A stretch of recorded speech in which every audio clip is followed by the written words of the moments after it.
Oi, gente! Bem-vindos a mais um vídeo explicando o GOT para meu namorado. E hoje é dia de mais um Perguntas e Respostas. Então eu vou tentar responder algumas das perguntas e atender alguns pedidos que vocês deixaram nos vídeos no último ano.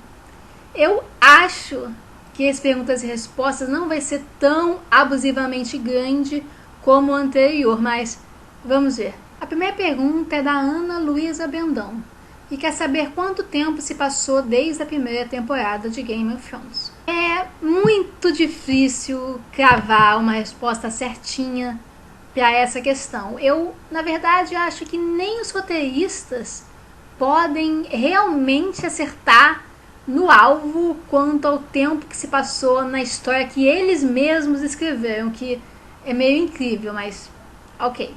Isso acontece, na minha opinião, porque Game of Thrones tem uma deficiência interna do roteiro meio grave, que é a falta de marcos temporais bem delineados. Não me entendam mal, eles existem. Até porque as primeiras temporadas foram fortemente baseadas nos livros, que tem muitos desses marcos temporais. Uns mais escancarados, outros mais discretos. Mas todos os livros têm marcos temporais mais ou menos delineados. Só que a série só pegou os principais deles. Então nós temos o cometa. Of the men talking about the comet. So it's an omen. A morte do Robert. Stark! Stop! Oh, all right. It's all right. Let him through. Lord Stark, King Joffrey and the Queen Regent request your presence in the throne room.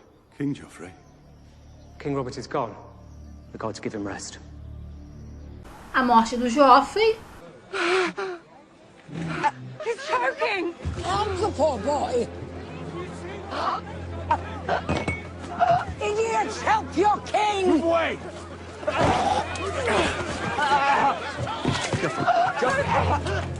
Joffrey! Não tem muitos mais que possam nos ajudar a calcular quanto tempo se passou. Além disso, os personagens também não fazem menção ao tempo passado.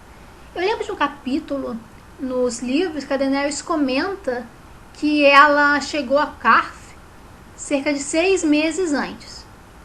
Então, como alguns acontecimentos que ocorreram em Estéreos são mencionados desde a chegada dela até então, a gente pode calcular mais ou menos quando ocorreram esses acontecimentos na linha do tempo. Na série não tem nada disso, não existem esses comentários. Uma coisa talvez ainda mais grave que ocorre na série é que eles basicamente gravam uma temporada por ano e neste ano os atores envelhecem. E no caso dos mais jovens, isso é muito contrastante. Alguns atores envelheceram muito mais que os seus personagens, como o ator que interpreta o Bran, que tem uma aparência de uns 14, 15 anos agora, para ficar de boas, quando o paralelo dele nos livros deve ter o quê? 10? 11? E isso muda o ritmo dos acontecimentos. Um exemplo muito bom para ilustrar o que eu estou falando é o caso do ator que interpretou o Tommen, que na verdade foi ainda pior, porque a série tinha esse ator que interpretava o Tommen quando ele era criança, antes de sua ascensão ao trono. Só que depois que o Joffrey morreu, eles decidiram que o ator é muito jovem e colocaram um mais velho. Na verdade, reaproveitaram um ator que já tinha interpretado um primo Lannister antes das temporadas. E tudo isso para poder fazer cenas de sexo com a Marjorie.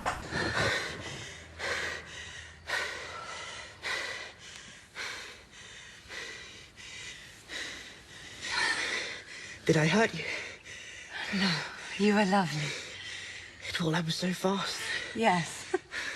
Então isso atrapalhou um pouco o roteiro, porque um dos motivos que a Cersei principalmente aceita o casamento do Tommen com a Marjorie é porque o Tommen é muito jovem para consumar a união. E ela ainda fica preocupada, ela não quer que eles durmam a tradicional primeira noite na mesma cama, porque ela nem quer arriscar. Agora, o Tommen mais adulto e dividindo a cama com a Marjorie acaba com essa dinâmica. Agora não existe já uma ameaça subterrânea desde o início do casamento que futuramente a Marjorie pode ser posta de lado com a alegação de não consumação da união. Outro exemplo que, na verdade, não é tão grave, mas é um pouquinho mais triste, porque nele nem pode apontar o dedinho para os roteiristas e acusá-los de mexer indevidamente na história para mostrar uns peitinhos, é o que aconteceu com o Rickon. Para mim, o envelhecimento do ator prejudicou o andamento do arco narrativo dele na série, que já ia ser alterado de qualquer forma, porque nunca houve muita menção de aprofundar a tramóia dos Mandaleys com o Davos, tal, para colocar o Rickon em Interfell. Mas, de qualquer forma, quando o ator ficou muito mais velho que o personagem, eles deu a perceber no andamento da história do Rickon que eles não sabiam muito bem o que fazer mais com o personagem, né? A criança já era velha demais, não podia ficar muito tempo desaparecida, porque ele era um pretendente a Interfell, né? Ele podia ficar no caminho da Sansa e do Jon. Aquela história tinha que ser resolvida. O envelhecimento do ator, nesse prazo, mais ou menos 1 ano, para gravar cada temporada, impossibilitou que fosse improvisada uma trama que talvez até fosse paralela com o que ocorre nos livros mesmo, do Rickon, da figura do Rickon, na verdade, ser usada em benefício do Stannis, que aliás também foi despachado. Os dois personagens, na verdade, sofreram o mesmo destino. Os roteiristas só não sabiam mais o que fazer com eles. No caso do Stannis, ele teve aquela morte meio... nem tenho palavras para descrever essa desgraça.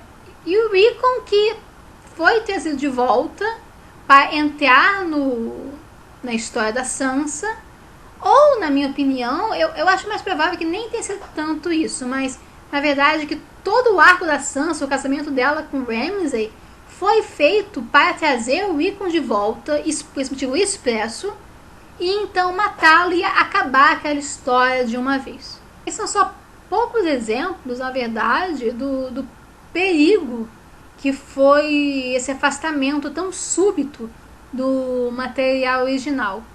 Simplesmente não havia mais muito chão seguro para percorrer, por mais que roteiristas falassem tal, que eles sabiam onde ia terminar, mas eles não sabiam como chegar até lá. E não sabendo como chegar até lá, eles não souberam colocar esses marcos temporais para poder cravar quanto tempo estava se passando. Até o ponto que na temporada passada, francamente, ninguém sabia. Na verdade, virou meio que uma piada meta dentro da série, que as pessoas viajavam de forma ridiculamente rápida. Assim, anteriormente, as próprias viagens foram utilizadas pelos fãs para calcular quanto tempo estava se passando na história, mas nas últimas temporadas isso parou de ser possível completamente. Então, enfim, eu acho que eu talvez tenha ficado meio confuso o que eu penso, mas o fato é que não tem muita resposta para quanto tempo se passou desde o início da série. Eu, com base no tempo que já se passou nos livros, diria que já foi uns 4, 5 anos, mas isso é um chute. Não dá para calcular pelo envelhecimento dos atores, pelos motivos que eu acabei de abordar. Não dá para calcular pelas viagens, pelo menos não mais. E não dá para calcular por menções de acontecimentos, já que os roteiristas se preocupam em fazer isso nas últimas temporadas, né? Então, a próxima pergunta foi feita pelo João, que quer saber quem ou que seria a Tanásia, que o Raster Tully mencionou em seu leito de morte. Na verdade, como vocês podem ver, ele pediu um vídeo, mas conforme eu percebi recentemente, fazendo as pesquisas, não há realmente material relevante suficiente para montar um vídeo que eu costumo fazer com um tamanho cerca de 15 a 20 minutos, talvez um pouco maior. Um vídeo assim sobre Thanasia ficaria só muito ralo. Então eu achei melhor responder aqui mesmo e fica uma coisa redondinha e mais rápida, satisfatória para todos. A Thanasia é mencionada pela primeira vez pelo senhor de Corre Rio quando sua filha está junto à sua cama. A Catelyn não entende quando o pai menciona esse nome. Ela acha que ele se refere a uma antiga amante que ele gostaria de que esteja do lado dele naquele momento de doença. E eu devo dizer que até poderia ser se a gente só pegar Thanasia pelo nome mesmo. De fato, nós chegamos a conhecer nos livros uma dona de estabelecimento chamada Thanasia. Tansy, em inglês, no caso. Isso mostra que não é, de fato, raro em Westeros uma pessoa se chamar de acordo com uma erva, uma flor, como Thanasia. Seria mais ou menos como no nosso mundo, principalmente nos países de língua inglesa. Lá é muito comum que as meninas, principalmente, chamem Margarida, Rosa, Violeta. Então eu imagino que Westeros seja mais ou menos a mesma coisa. Dito isso, é ser possível até que Tansy, Thanasia, fosse uma mulher com quem o Hoster Tully teve relações amorosas depois de sua viuvez. Afinal, ele ficou viúvo décadas antes do início da história. Isso é certamente possível. Basta pensar, por exemplo, Tywin Lannister, que também ficou viúvo e tinha relacionamentos sexuais com as prostitutas de Porto Real, como o Tyrion de Scop. Mas, apesar disso, uma coisa que o Hoster fala depois de mencionar Thanasia e a Catelyn pensar que deve ser uma antiga amante, tá? Ele menciona quanto sangue havia e o que é muito revelador, na minha opinião, ele alucina, né? Parece estar conversando com alguém e fala que ainda haverá outros bebês, esses ilegítimos. Isso parece tornar a coisa muito clara. Na verdade, Thanasia não é uma pessoa. Até poderia, mas no caso, quando o Hoster fala Thanasia, ele está se referindo à poção que ele deu para sua filha Lysa, para que ela abortasse o bebê que ela esperava do Peter. Existe uma teoria, inclusive, que a criança, ela na verdade foi mais um parto prematuro do que um aborto. Que o Hoster queria provar para o Jon Arryn que a sua filha, apesar de estar desonrada, ainda é fértil. E o Jon Arryn teria visto a Lysa grávida, com barriga, antes que o Hoster desse a poção. Então, isso explicaria por que o Hoster, no Leite de Morte, está sendo tão culpado, falando sobre o sangue. Assim, o homem escolhe, basicamente, seus últimos momentos para lembrar deste fato que ele forçou a filha a ter um aborto ou parto prematuro, de acordo com essa teoria.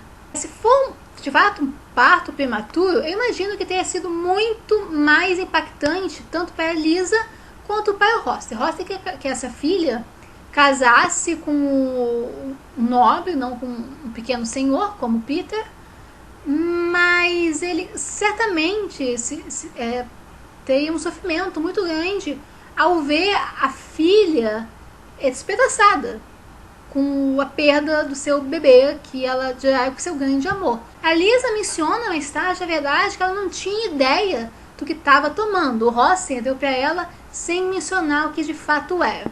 Inclusive, colocaram mel para disfarçar o gosto. Então, além de matar o bebê que a filha tanto amava, o primeiro filho dela, o primeiro neto do Hoster, né, na verdade,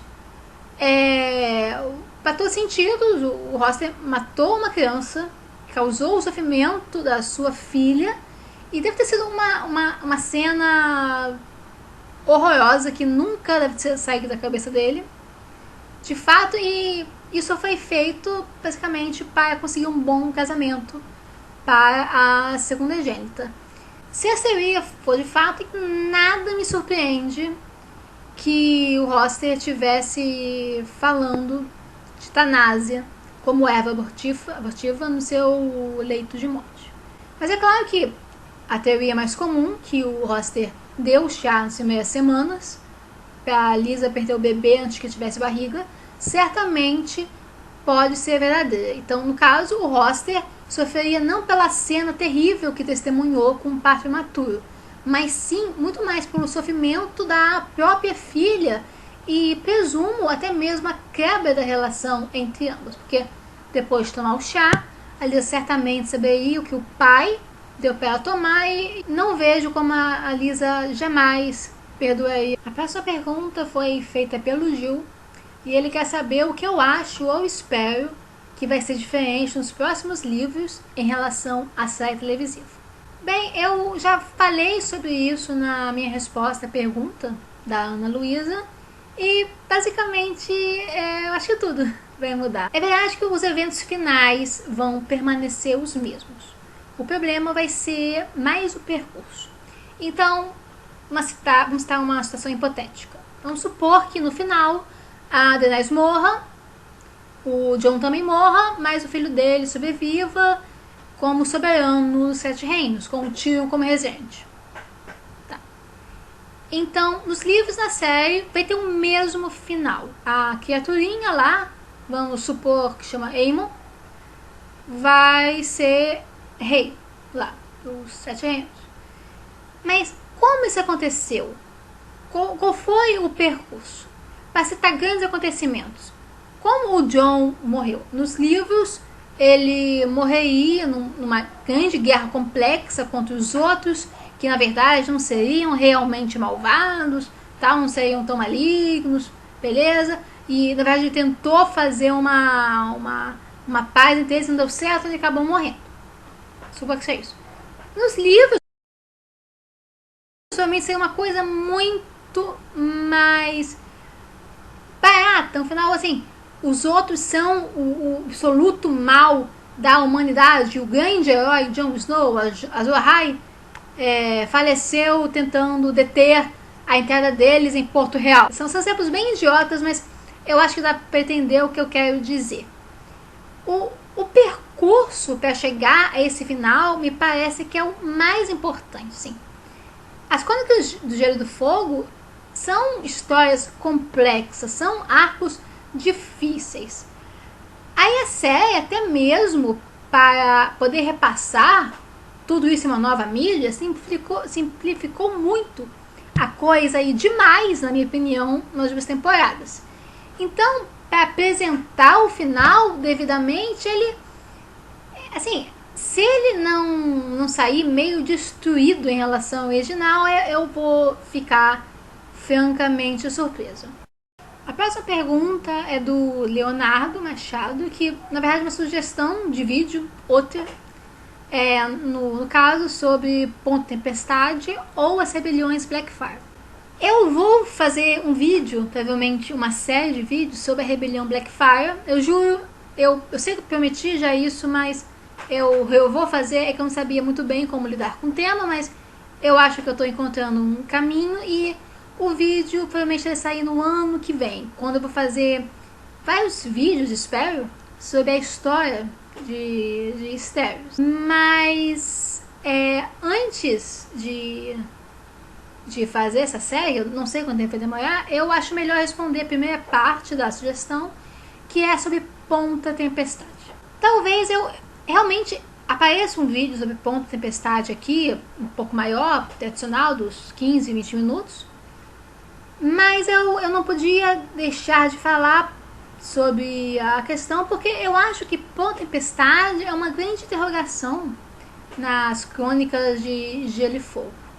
O castelo, ele chama atenção por vários motivos. Primeiro que ele é uma construção pouco habitual em Estéros.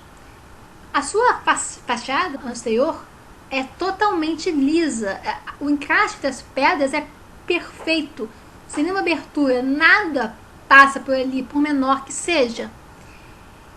É uma tecnologia que os primeiros homens não possuíam. Então, na enciclopédia do Gelo do Fogo, na verdade, é mencionada a hipótese que talvez quem tenha feito Pão Tempestade tenha sido um povo de origem ândala, que aí sim conseguiria fazer um castelo daquela forma. Pão Tempestade não foi só um imenso esforço de arquitetura, como foi a muralha ao norte, mas também exigiu uma habilidade específica, até mesmo matemática, que, na opinião do autor da enciclopédia, os primeiros homens não possuíam.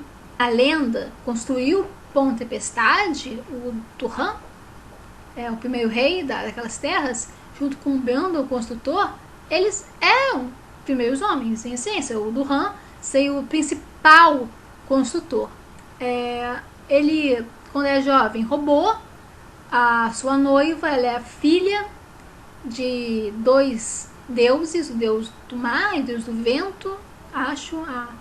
A moça chamava Elenei e abriu mão de sua imortalidade para casar-se com ele, aceitou ele como marido. Os deuses ficaram furiosos e quando o Turhan tentou construir a sua casinha na beira do mar, eles derrubaram elas infindáveis vezes. O homem só conseguiu fazer isso, castelo propriamente dito, quando o Brandon chegou e o ajudou. Só que essa história parece uma história bem lendária, né? O que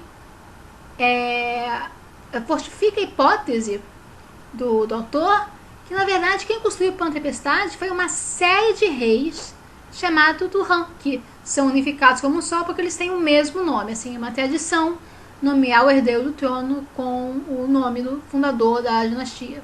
Então os reis consecutivos iam aprimorando o castelo, a casinha humilde do primeiro rei, e no final eles puderam, com sua tecnologia de origem ândala, aprimorar o castelo com aquele conhecimento matemático específico. Então, essa na verdade é uma questão mais cronológica que aborda os confrontos entre lenda e fatos nas Crônicas do Gelo e do Fogo. O que me interessa muito, na verdade, não é tanto isso, é a questão da magia. A Melisandre fala explicitamente que há feitiços protetores em Pão Tempestade. Na verdade, foi por isso que o Davos teve que levar ela para debaixo do castelo, para dar um fim no castelão que estava se recusando a dobrar o joelho para o Stannis.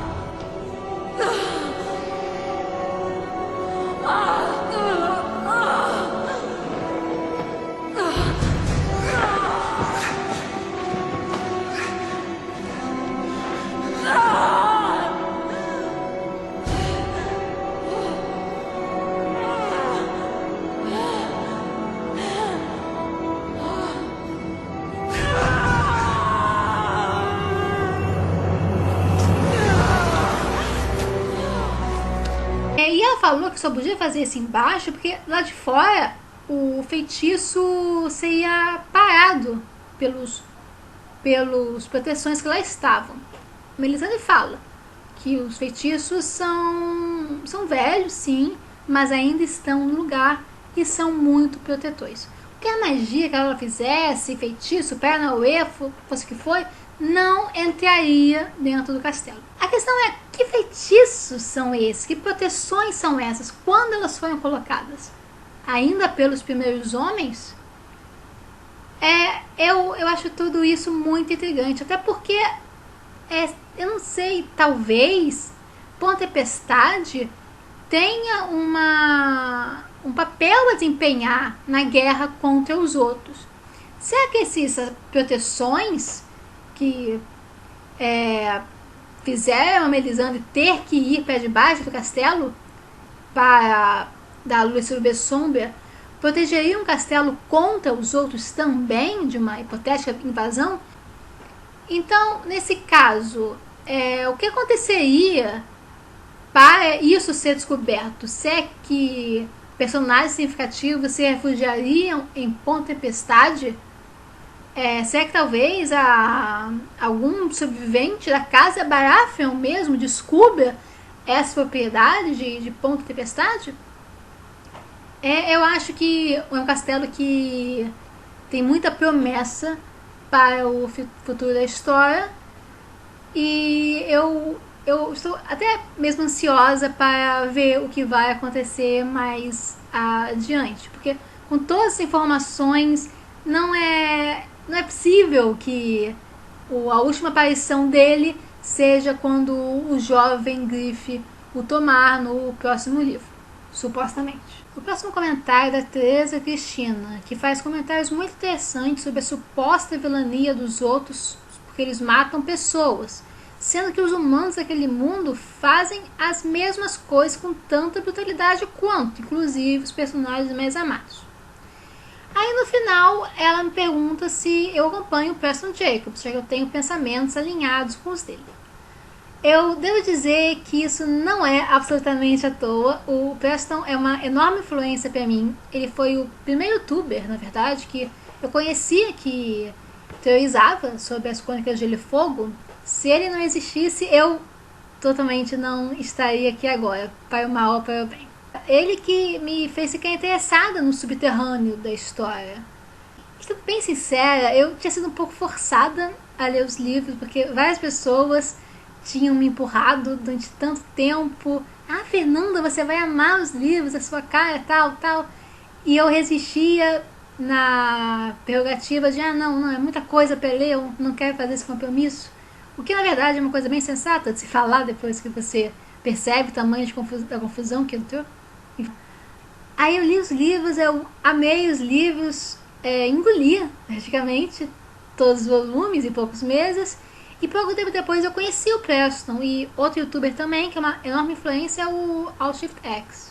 Nos últimos anos, porém, no primeiro ano é muito influenciada, mas depois eu comecei a voar mais sozinha, fazer umas teorias por minha conta, e até hoje se mantém. O Preston ainda tem ideias muito interessantes, mas eu confesso que eu me afastei um pouco dele ultimamente. Eu ainda vejo os vídeos, claro, tem que saber o que está acontecendo por aí nesse mundo de teorização, mas ele não é mais a minha única influência, e muito menos eu tomo as palavras dele como as escrituras sagradas. Finalmente, a última pergunta é do Josué Júnior, que questiona se vale a pena fazer faculdade de História. Como é que é, na verdade? Eu devo começar falando que História é seriamente a única coisa que eu sempre quis fazer em toda a minha vida, desde que eu era muito pequena. E eu, assim, o começo foi difícil. Eu entrei na faculdade em 2010 e, como a maioria dos meus colegas na classe, foi um baque, porque haviam me falado já que eu devia me preparar para ter muito trabalho na faculdade de História, mas eu seriamente subestimei. Nossa, eu nunca tinha visto algo tão trabalhoso assim. Seriamente, se eu tivesse lido tudo que os meus professores do primeiro período haviam falado para nós lermos, eu acho que eu estaria até hoje terminando, porque não dava tempo. É coisa demais, é uma carga gigantesca sobre o nome de pessoas que acabaram de entrar na faculdade e, na verdade, nem estão muito certas do que querem da vida, né? Só tem 18 anos. Não sei se é por nada que, pelo menos na minha turma, o índice de abandono foi muito alto. Eu acho que das 59 pessoas que entraram comigo, eu acho que só 7 ou 8 se formaram. O resto ficou pelo caminho ou está até hoje na instituição de graduação. Eu, graças a Deus, consegui me formar e entrei no mestrado em 2016.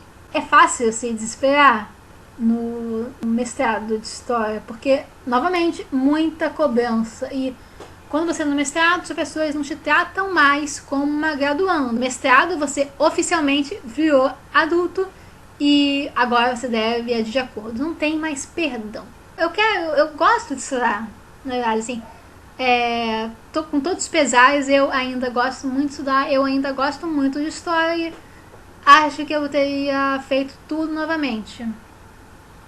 Infelizmente, agora tá um pouco mais difícil, né? Em adição toda a carga, todas as cobranças que a gente tem que suportar. Ainda estamos lidando com esses cortes, né, de investimento na ciência no Brasil, como vocês já devem saber. Principalmente, eu temo pelos próximos anos, porque a coisa vai ficar triste se a música continuar tocando dessa forma. De qualquer maneira, eu não me arrependo, eu faria tudo de novo. Apesar das suas dificuldades, ainda é uma carreira muito recompensadora. Claro que não é para pessoas que querem ter muito dinheiro poucos anos depois de sair do ensino médio, porque, para concluir, eu acho que se a pessoa gosta de ensinar, de aprender principalmente, se estudar não é realmente um esforço animal, e ela curte história, sente que há muitas análises benéficas para a nossa sociedade em geral, que vale a pena interpretar algumas questões para benefício de todos, eu acho que sim, vale a pena fazer história e investir numa carreira acadêmica. Claro que se a pessoa tiver vocação para ser professor, é tão digno quanto. Deus sabe o quanto o país está precisando de professores esclarecidos hoje em dia. Então é isso, gente.